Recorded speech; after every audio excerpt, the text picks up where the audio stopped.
Bitcoin is a speculative mania according to the Governor of the Reserve Bank of Australia. But it's not so easy to say that Bitcoin is a bubble. We don't know how to value it.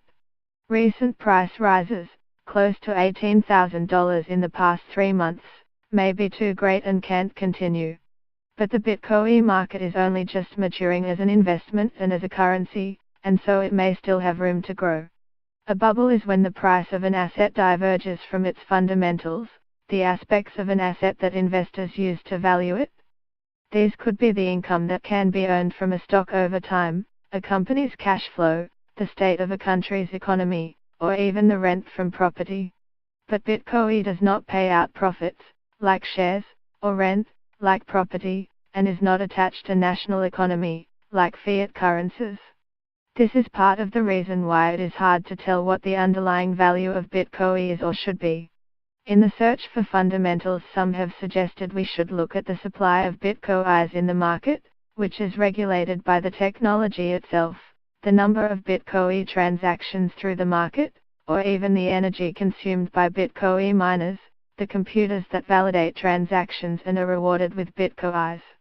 If we take a close look, we can see how the price of Bitcoin may be diverging from these fundamentals.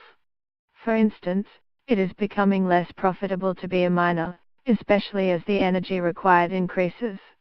At some stage the cost may exceed the price of Bitcoin, making the network less worthwhile to both mine and invest. Bitcoin may be the best known cryptocurrency, but it is also losing market share to other cryptocurrencies, such as Ethereum and Litecoin.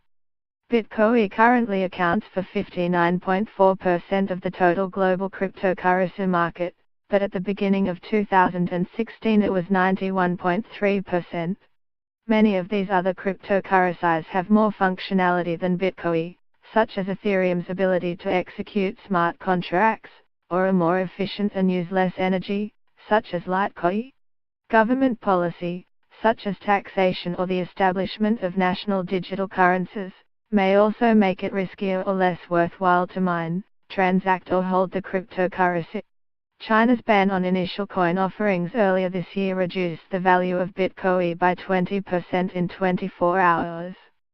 Certainly, the cap on the total number, 21 million, of Bitcoins that can exist, makes the currency inherently deflationary. The value of the currency relative to goods and services will keep increasing even without speculation, and so there is a disincentive to spend it.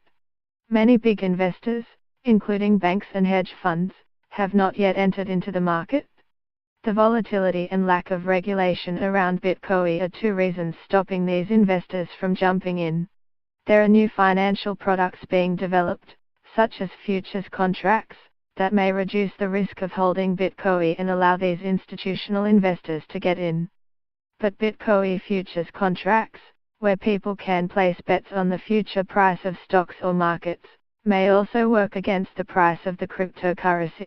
Just like gamblers place bets on horse races rather than buying a horse, investors may simply buy and sell the futures contracts rather than Bitcoin itself. Some contracts are even settled in cash, rather than Bitcoin.